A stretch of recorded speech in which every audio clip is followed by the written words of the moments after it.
Merhaba Kadınlar Sitesi üyeleri, ben örgü admini Hatice. Bugün sizlerle kızlarımız için bir cepken yapacağız. Bu cepkeni örmek için 2 tane ipe ve 3,5 numara şişe ihtiyacımız var. Cepkenimizi şöyle sol omuzdan örmeye başlıyoruz. 33 ilmekle omuz kısmından başladım. Her sırada birer ilmek arttırarak geldim. Arttırmalarım 5 ilmek olduğunda şurada 5 ilmeği kesiyorum. Bu şekilde zikzak olmasını sağlıyorum.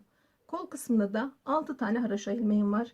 Bu ilmekleri bir sıra örüyorum, bir sıra örmüyorum. Bu şekilde kol oyuntusunu da sağladık. Önü 12 örnek olarak ördüm. Ve şöyle arka kısma döndüm. Arka için burada 33 ilmek arttırdım. Arkayı 66 ilmekle 12 örnek olarak ördüm. Arkayı tamamlayınca şurada 33 ilmeğimi kestim. Kalan 33 ilmeğimle de önü 12 örnek olarak ördüm. Omuzların dikişini de göstereceğim ben sizlere. En sonunda şurada çiçek yaparak bu şekilde tamamladık. Siz sorularınız varsa yorum bölümüne yazabilirsiniz. Ben sizlere oradan yardımcı olmaya çalışırım. Şimdi cepkenimizin yapımına geçebiliriz. Hepimize kolay gelsin. Cepkenimizi örmek için kartopu restelin mor ipim ve 3,5 numarada şişim var. Şöyle cepkenimiz için 33 ilmek olarak başladım. 33 ilmeğimi bir sıra haraşo olarak ördüm. Burası sol omuz olacak. Şimdi buradan örnek yapımına başlıyoruz. Kenardan 2 ilmeğimi düz olarak örüyorum.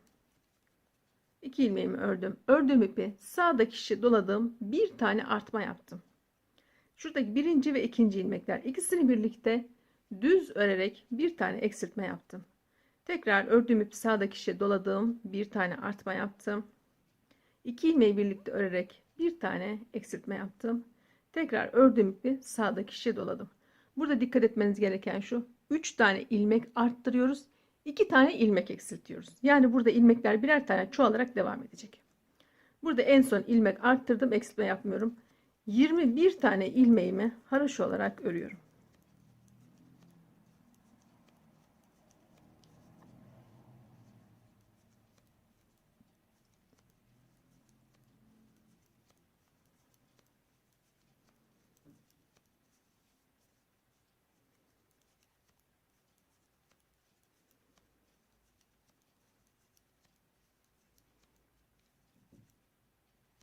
21 ilmeğimizi ördük. Sol şişimde 6 ilmeğim kaldı.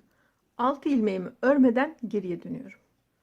Bu döndüğüm yer kol oyuntusu olacak. Dar olmasını istediğim için her zaman örmeyeceğim burayı. Buradan 6 ilmeğim varken geriye doğru döndüm. Şimdi yine haraşo örerek gidiyorum. Tüm ilmeklerimi başa kadar haraşo olarak örüyorum.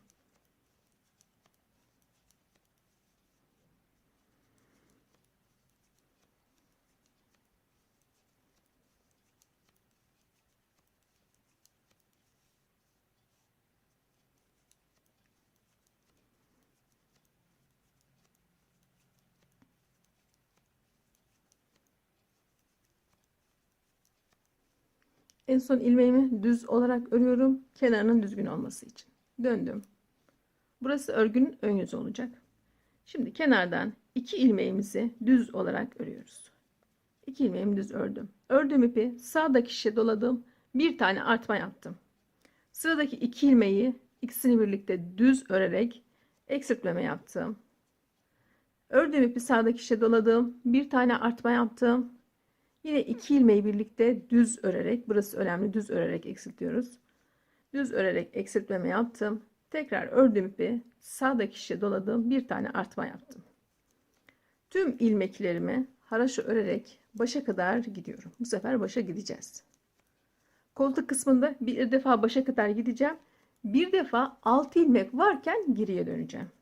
O 6 ilmek kol oyuntusu olacak.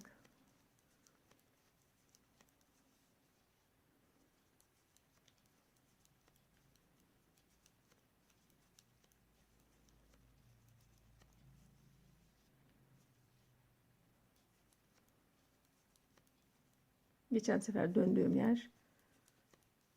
Şimdi tüm ilmeklerimi başa kadar haraşo olarak ördüm. Son ilmeğimi burada da düz olarak örüyorum. Kenarının düzgün olması için ve döndüm. Şu anda örgünün arka yüzüne döndüm.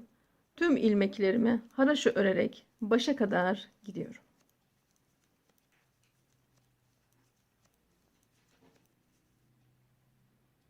Şu anda örgün ön yüzüneyim ve 3. artmamı yapacağım. Kenardan 2 ilmeğimizi yine düz olarak örüyoruz. Ördüğüm ipi sağdaki şişe doladım. Bir tane artma yaptım. Sonraki 2 ilmeğimi birlikte düz örerek eksiltmemi yaptım. Tekrar şişime doladım. Artmamı yaptım. Yine 2 ilmeğimi birlikte düz örerek eksiltmemi yaptım. Ördüğüm ipi sağdaki şişe doladım. Bir tane daha artma yaptım. Şimdi burada kenarda 6 ilmek bırakacağız. 23 tane ilmeğimiz var. Burada her sırada, şurada her haroşada birer tane çoğalarak devam ediyor. Şu anda 23 tane ilmeğim var. 23 ilmeği haroşa örüyorum.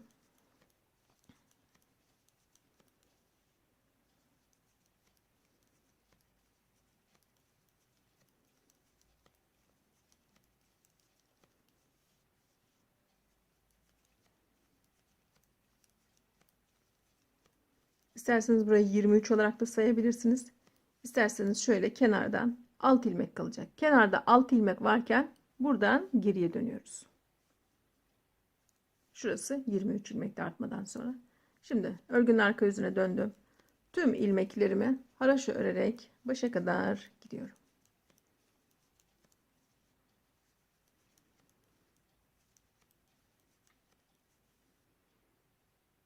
Döndüm örgün ön yüzüne ve 4. artmalarımı yapacağım. Artmalar, eksiltmeler hep örgün ön yüzünde oluyor. Örgünün arka yüzünde hep haroşa olarak örüyorum. Kenardan 2 ilmeğimi düz olarak ördüm. Ördüğüm ipi sağdaki şişe doladım. Bir tane artma yaptım. Sıradaki 2 ilmeği birlikte düz örerek eksiltmemi yaptım. Tekrar şişime doladım. Bir tane artma yaptım. 2 ilmeği birlikte düz örerek eksiltmemi yaptım. Tekrar şişime doladım. Artmamı yaptım. Burada başa kadar gideceğiz. Burada kalan ilmeklerin hepsini haroşa olarak örüyorum.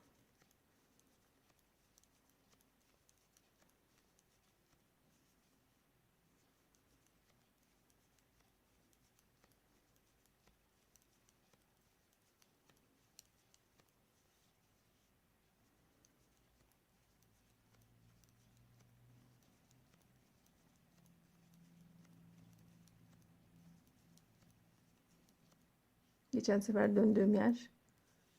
Bir sıra başa kadar gidiyorum. Bir sıra buradan 6 ilmek varken geriye dönüyorum. Kol oyuntusu için. Bu şekilde devam edeceğiz. Son ilmeğimi yine düz olarak ördüm. Şöyle göstereyim örgüm. Bakın burası kol oyuntusu olacak dediğim yer. Burası dar oluyor. Burası daha geniş bir şekilde devam ediyor. Döndüm örgünün arka yüzüne. Tüm ilmeklerimi haroşa örerek başa kadar gidiyoruz.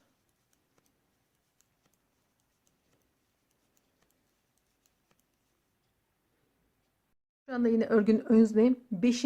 ve son artmamı yapacağım. Kenardan 2 ilmeği yine düz olarak örüyorum. Ördüğüm ipi sağdaki şişe doladım. Bir tane artma yaptım. Sıradaki 2 ilmeği birlikte düz örerek eksiltmemi yaptım. Ördüğüm ipi sağdaki şişe doladım. Bir tane artma. Yine 2 ilmeği birlikte düz örerek eksiltme. Tekrar şişime doladım. Artmamı yaptım.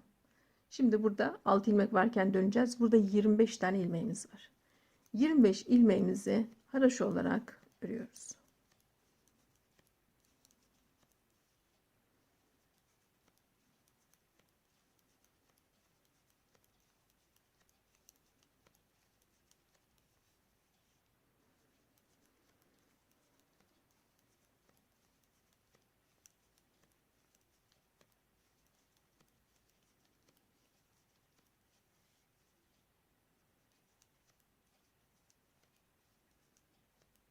25 tane ilmeğimi ördüm. Kenarda 6 ilmeğim kaldı. Buradan geriye dönüyorum. Örgünün arka yüzünde tüm ilmeklerimi haroşa örerek başa kadar gidiyorum. Ve örgünün ön yüzündeyim. Şöyle 5 tane artma deliğimiz oldu. Şimdi birinci örneği bitiriyoruz. Kenardan buradan 5 ilmeğimi kesiyorum. Şöyle 2 ilmeği birlikte örerek 1 2 3 4 ve 5. Buradan tek tek 5 ilmek arttırdım. 5 ilmeği kestim. Burada kalan ilmeklerimi düz olarak örüyorum.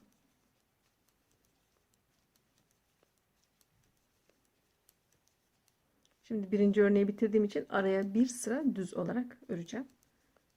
Birinci ve ikinci örneğin arasında bu şekilde bir sıra düz olacak.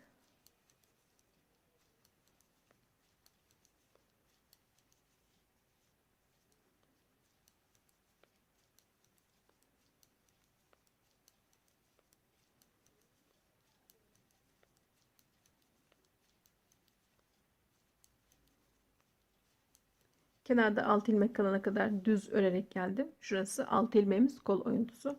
Orayı haraşo olarak örüyorum. 6 ilmeğimi de haraşo ördüm ve döndüm. Örgünün arka yüzünde tüm ilmeklerimizi yine haraşo örerek başa kadar gidiyorum.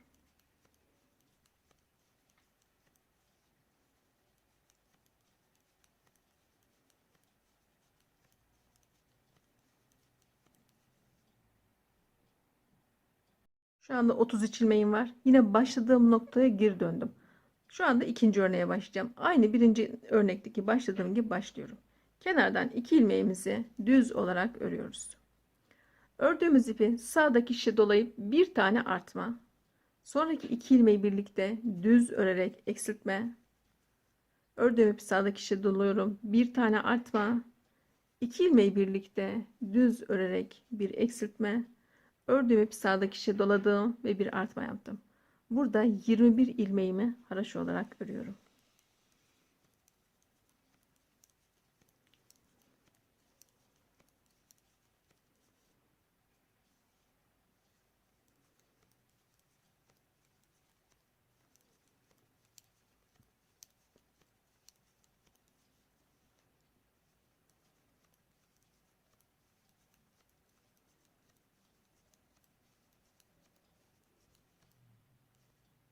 ...21 ilmeğimizi ördük. Kenarda 6 tane ilmeğim kaldı. 6 ilmeği örmeden geriye dönüyorum. Örgünün arka yüzünde tüm ilmeklerimi haraşo örerek başa kadar gidiyorum.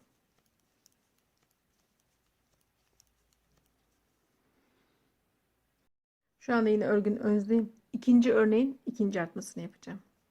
Kenardan 2 ilmeği düz olarak örüyorum. Ördüğüm ipi sağdaki şişe doluyorum. Artma yapıyorum. Bir sonraki 2 ilmeği birlikte düz örerek eksiltmemi yapıyorum. Şişime doladım, artma yaptım. Sonraki 2 ilmeği birlikte düz örerek eksiltmemi yapıyorum. Tekrar şişime doladım, artmamı yaptım.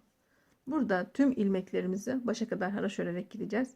Şöyle de kontrol edebilirsiniz. Bakın şuradan 6 ilmek varken dönmüşüm. Yani bu sırada komple başa kadar gideceğiz. Bu şekilde de bakabilirsiniz.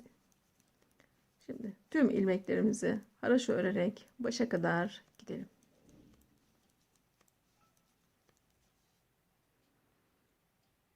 Ve örgünün ön yüzündeyim. İkinci örneğin üçüncü artmasını yapacağım. Kenardan 2 ilmeği yine düz olarak örüyorum. Ördüğüm ipi sağdaki şişe doluyorum. Hemen bir artma. 2 ilmeği birlikte düz örerek eksiltme. Tekrar ördüğüm ipi sağdaki şişe doladığım bir artma. 2 ilmeği birlikte düz örerek eksiltme ve bir tane daha şişime doladım, artma. Burada 23 tane ilmeğimizi haraşo olarak örüyoruz. Ya da şöyle düşünün. Kenarda 6 ilmek kalana kadar örüyoruz. 6 ilmek varken geriye dönüyoruz.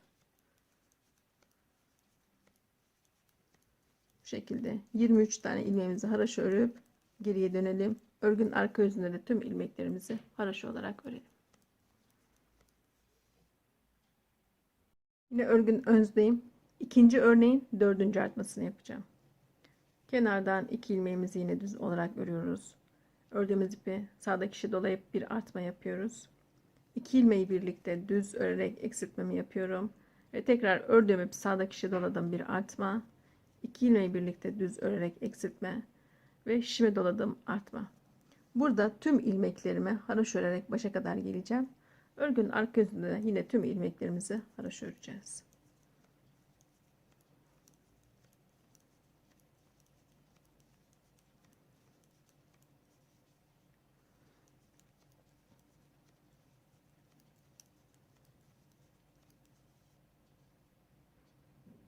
Örgün ön yüzündeyim. İkinci örneğin 5. ve son artmasını yapacağız. Burayı artık ezberlediniz. Kenarda 2 ilmek düzümüz var. Bir tane ördüğümüz ipi sağdaki şişe dolayarak bir artma. 2 ilmeği düz örerek eksiltme. Tekrar ördüğüm ipi sağdaki şişe doluyorum, bir artma. Yine 2 ilmeği birlikte düz örerek burada bir eksiltme. Şişime doladım. Burada bir artma. Burada 25 tane ilmeğimizi haraşo olarak örüyoruz. Buradan 6 ilmek varken de geriye döneceğiz.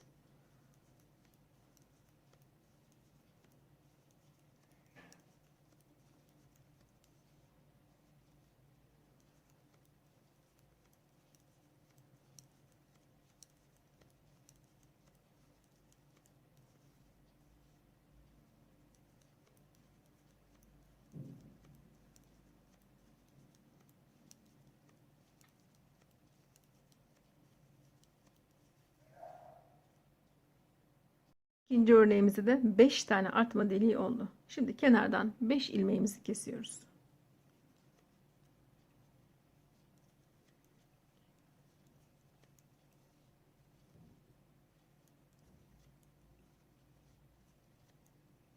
Beş ilmeğimi kestim.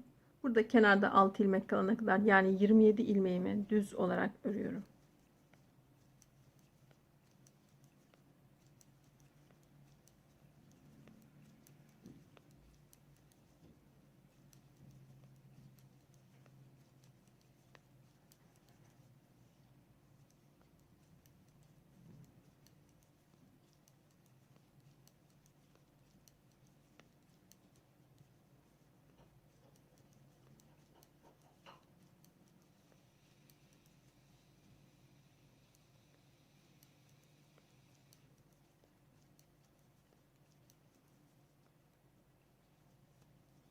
Kenarda 6 ilmeğim kaldı. Buradaki 6 ilmeği haraşo olarak örüyorum. Burası kol oyuntusu.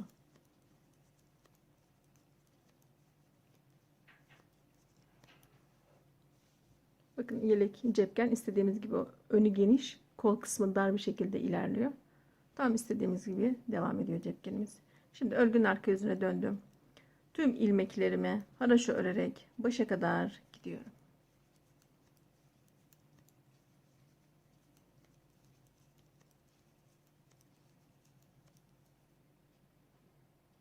Bu şekilde ikinci örneğimizi tamamladık. Şu anda üçüncü örneğe başlıyorum. Kenardan yine 2 ilmeğimi düz olarak örüyorum. Ördüğüm ipi sağdaki şişe doladım. Bir tane artma. Sonraki 2 ilmeği birlikte düz örerek bir eksiltme. Ördüğüm ipi sağdaki şişe doluyorum. Bir artma. 2 ilmeği birlikte düz örerek bir eksiltme. Tekrar şişime doladım. Artma.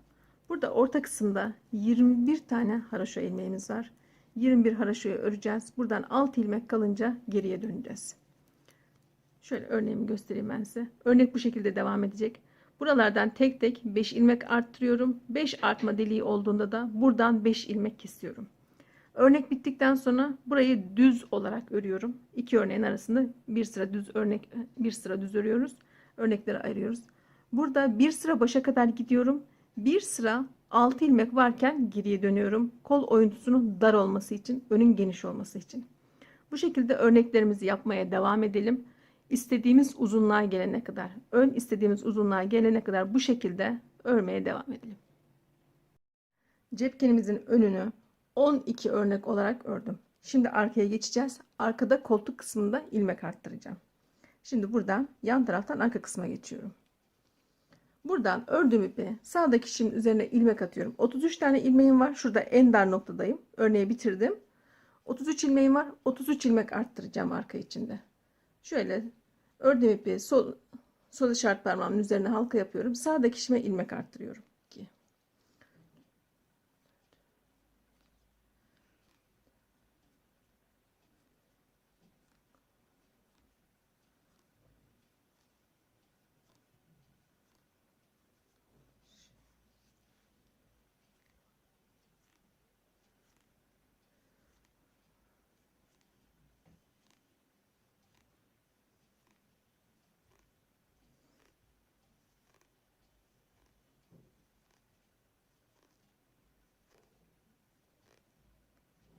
2, ve 33.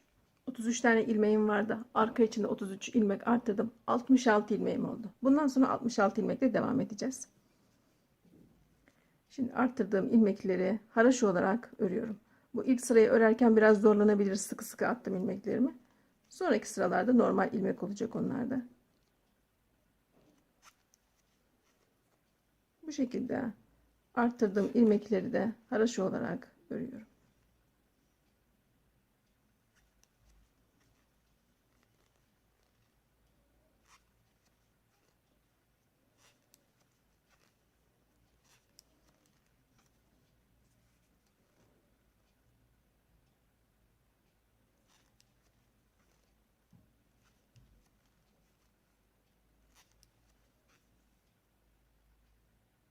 Tüm ilmeklerimi haraşo örerek geldim. Şimdi burada örnek yapımına başlıyorum.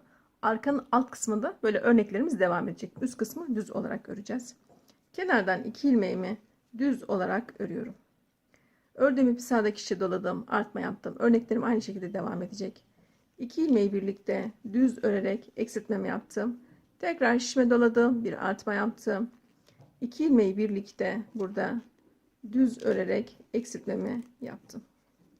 Ördüğüm ipi sağdaki şişime doladım. Burada örneğimi yaptım. Burada 60 tane ilmeğim kaldı. 60 ilmeğimizin hepsine haraşo örerek başa kadar gidiyoruz.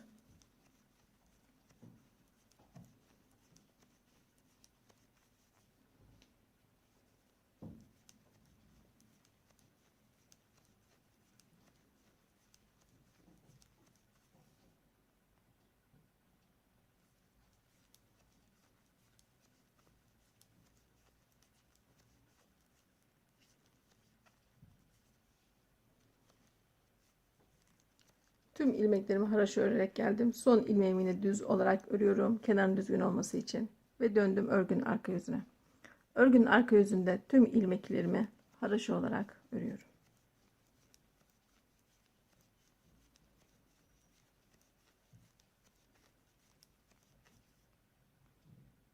Şu anda örgünün ön yüzüne döndüm. Arka için ikinci artmamı yapacağım. Yine kenardan 2 ilmeğimi düz olarak örüyorum. Ördüğüm ipi sağdaki şişe doladım. Bir tane artma yaptım. 2 ilmeği birlikte düz örerek bir eksiltmem yaptım. Tekrar ördüğüm ipi sağdaki şişe doladım, bir artma. 2 ilmeği birlikte düz örerek bir eksiltme. Tekrar şişime doladım, artmamı yaptım. Burada bu sefer 61 tane ilmeğim var. 61 ilmeğimizi haraşo olarak öreceğiz. Örnekler aynı öndeki gibi devam edecekler. Başa kadar gideceğiz bu sefer. Normalde kol oyuntusu için kenarda 6 ilmek varken dönüyorduk. Bu sefer öyle bir şey yapmayacağız. Tüm ilmeklerimizi öreceğiz. Cepkenin üst kısmı örneksiz olarak, düz olarak devam edecek. Alt kısmında bu şekilde zikzak örneklerimiz devam edecek. Bu şekilde tüm ilmeklerimizi haraşo olarak öreceğiz. Şöyle örgümü yere koyup göstermek istiyorum size. Şurada arttırdığım 33 ilmek kol oyuntusu için olacak arkadaşlar. Arka şöyle duracak. Şimdi bu şekilde 66 tane ilmeğim vardı. Şuradan örnek için arttırmaya devam ediyorum. Her sırada yine birer tane örnek artacak. Örgü bu şekilde devam edecek. Şöyle aynı önde yaptığımız gibi 5 tane artma deliği olduğunda 5 ilmek keseceğiz. Bir sıra düz olarak öreceğiz ve yeniden örnek başlayacağız. Arkayı bu şekilde alt kısmı zikzaklı, üst kısmı düz olarak örmeye devam edelim. Yerimizin arkası için şuradan kol oyuntusundan 33 ilmek arttırmıştım ve ilmeklerimiz toplamda 66 olmuştu. 66 ilmeğimi 12 örnek yaptım. Şimdi buradan yine 33 ilmeğimi keseceğim ve arkayı tamamlamış olacağım. Şu anda 12. örneğin 5. diş haraşosunu ördüm ve döndüm örgünün arka yüzüne. Örgünün arka yüzüne burada 2 ilmeğimizi birlikte örerek kesmeye başlıyoruz. Şöyle 2 ilmeği birlikte ördüm. Son ilmeğimi tekrar şişe taktım.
ve 33 ilmeğimi kestim. Kalan ilmekleri ters olarak örüyorum. Şu anda örgünün arka yüzündeyim.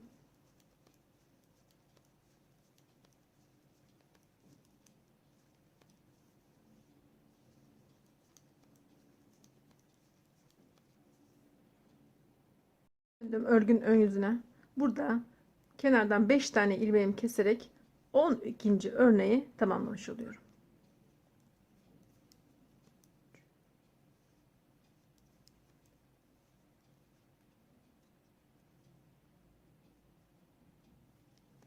Beş ilmeğimi kestim. Burada 33 tane ilmeğim kaldı. Yine önümüzü 33 ilmekle örmeye başlayacağız. Burada kalan ilmeklerimi düz olarak örüyorum. Bir dahaki sırada yeni örnek başlayacağım. Kenarda 6 ilmek kalana kadar. Orası yine kol oyuntusu olacak.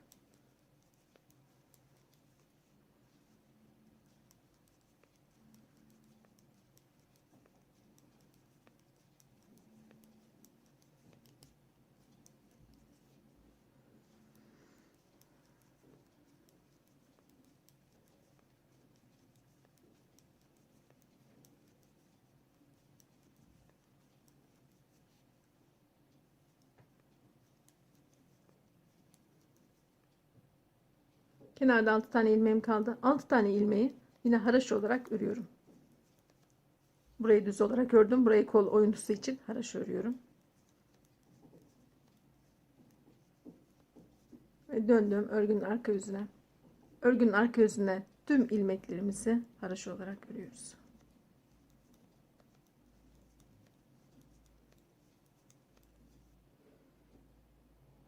...33 tane ilmeğim var. Ön için yeni bir örnek yapımına başlıyorum.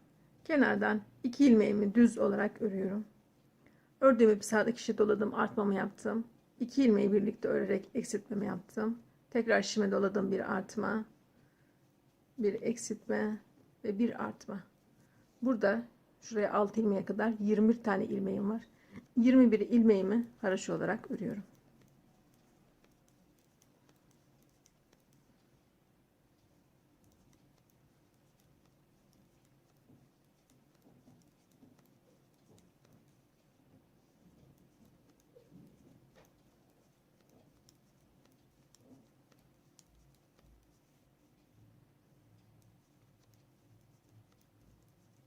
...21 ilmeğimizi ördük. Kenarda 6 ilmeğimiz var. Buradan geriye dönüyoruz.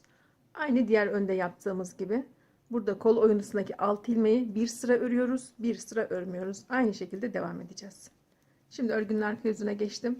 Tüm ilmeklerimi haraşo olarak örüyorum.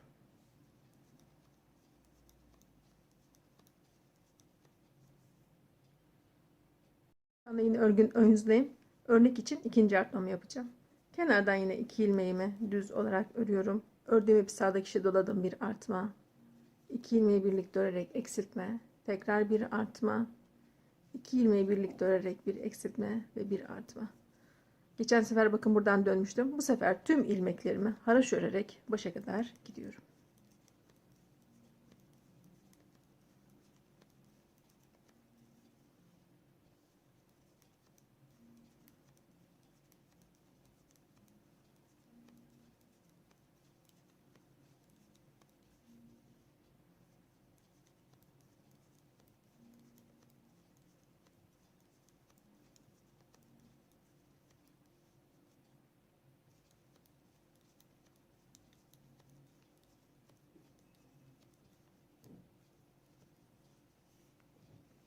Ve döndüm. Örgünün arka yüzünde tüm ilmeklerimi yine haraşo olarak örüyorum.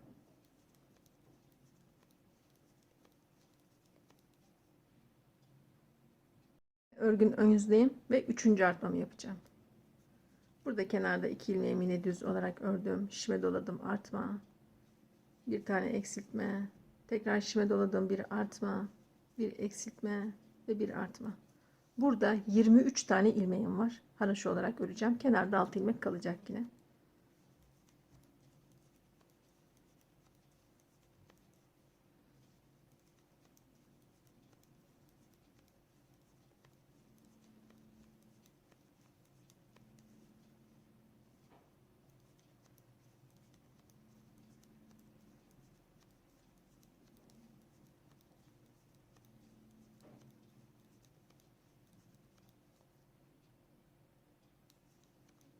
Kenarda sol şişimde 6 tane ilmeğim var. 6 ilmeği örmeden bu sefer döndüm. Örgünün arka yüzünde tüm ilmeklerimi haraşo olarak örüyorum. Şimdi örgümü yere koyup göstermek istiyorum sizlere. Ön bu şekilde devam edecek arkadaşlar. Aynı diğer önde yaptığımız gibi. Burada kenardaki 6 ilmeği bir sıra öreceğiz. Bir sıra örmeyeceğiz. Burada her zaman örnek yapacağız. Şurada sağ taraftan örmeye başlarken muhakkak burada örnek yapıyoruz. Şurası arka için kol oyuntusu oldu. Burası da kol oyuntusu olarak devam edecek. Şuradan önden itibaren, öne başladığım yerden itibaren 12 örnek yapacağız. Arkada 12 örnekte, önde 12 örnek olacak. Şuradan itibaren 33 ilmekle başladım. Şurada her sırada birer tane arttırıyorum. Bu şekilde şuradan kenardan 6 ilmek varken bir sıra dönmeyi unutmayın. Burasının kol yuvarlağının düzgün olması için. Bu şekilde önümüzü 12 örnek olarak örelim. Cepkenimizin önünde 12 örnek örerek bitirdim. Sıra geldi cepkenimizi dikmeye. Cepkenimizi şöyle dikeceğiz. Arkayı yere koydum. Arkayı hatırlarsanız 12 örnek olarak örmüştüm. 12 örneği 3'e böleceğiz.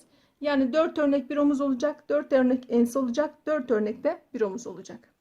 Şimdi önde bitirdiğim yer ve diğer önde başladığım yerler omuz oluyor. Bitirdiğim nokta burası. İpimi uzun kestim. Hemen buradan dikmeye başlayacağım. Şöyle 4 örneğin üzerine bitirdiğim noktayı önü yatırıyorum. Başlangıç ve bitiş yerleri önlerde omuz oluyor. Bu şekilde sadece omuzlar dikiliyor. Başka da dikiş olmayacak. Bir önü buraya kapatacağım. Diğer başladığım noktadaki önü de buraya kapatıp bu şekilde dikeceğiz. Şimdi buradan iğneledim. Tam 4 örnekten, arkadaki 4 örnekten buradan dikmeye başlıyorum. Önce buraya ipimi sabitledim. Şöyle iğneleyebilirsiniz de. Bu şekilde omuzları dikiyoruz. Burası önü bitirdiğim yer.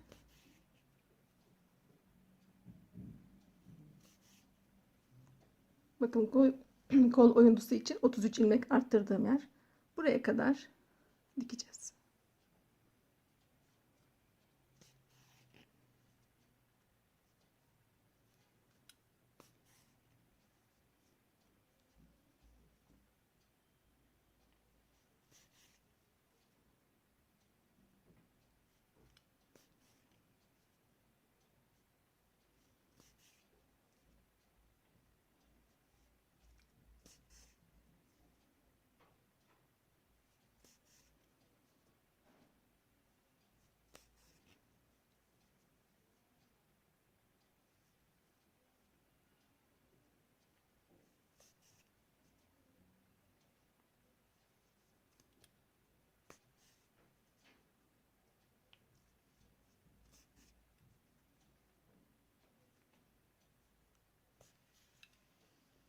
Bu şekilde dikişimi diktim. Şöyle çeviriyorum.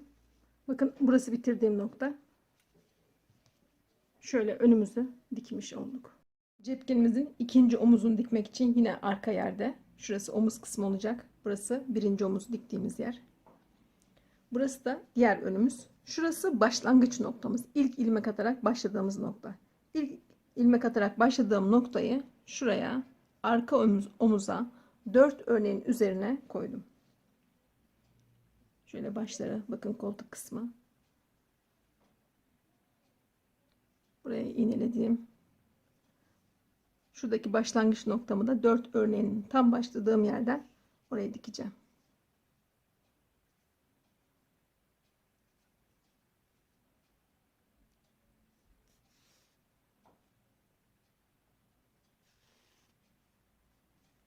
İpimi sabitledim.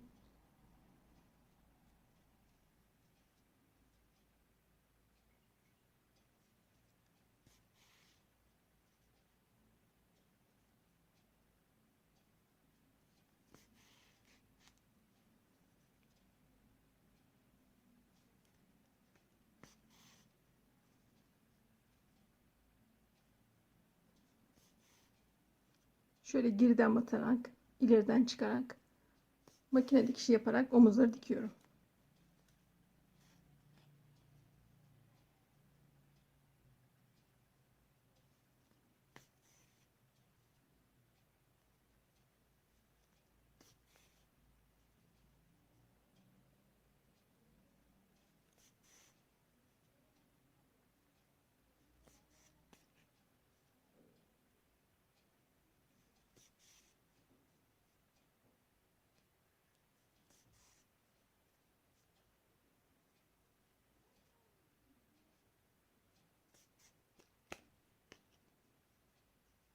Buradaki başladığım ipi de dikişin içine saklıyorum bunu da.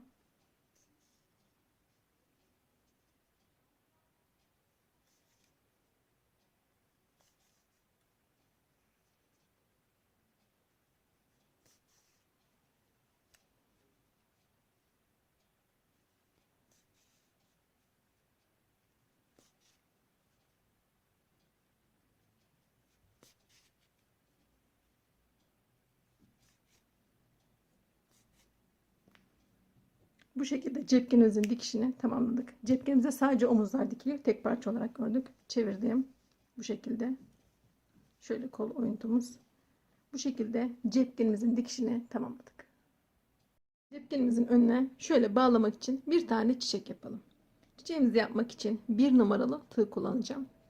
İpimi aldım. Şöyle bir zincir ördüm ve sıkıştırdım. Buraya 7 tane zincir örüyorum. 7 tane zincir ördüm. İlk ördüğüm zincire döndüm ve battım. Sık iğne olarak battım. Şöyle küçük bir yuvarlak elde ettim. Şimdi çiçeğime başlıyorum. 4 tane zincir. 4 zincir ördüm.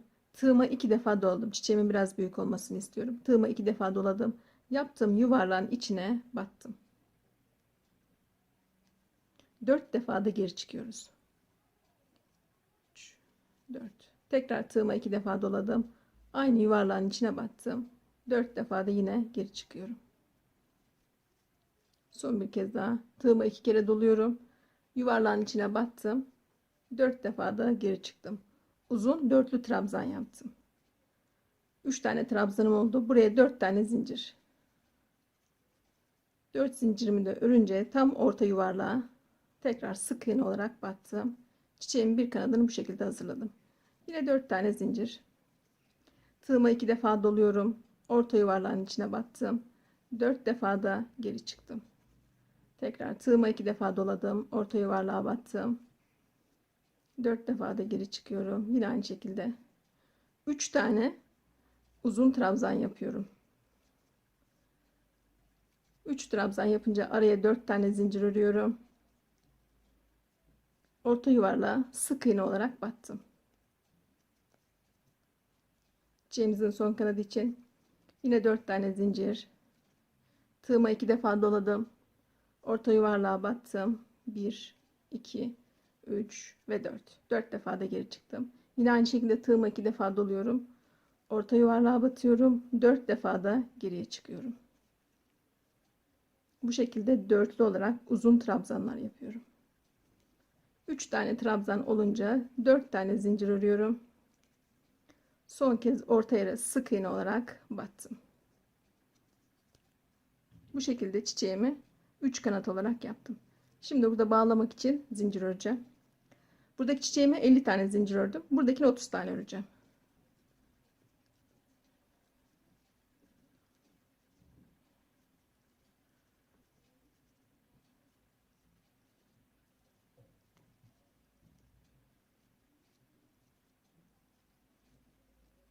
Otuz tane ördüm.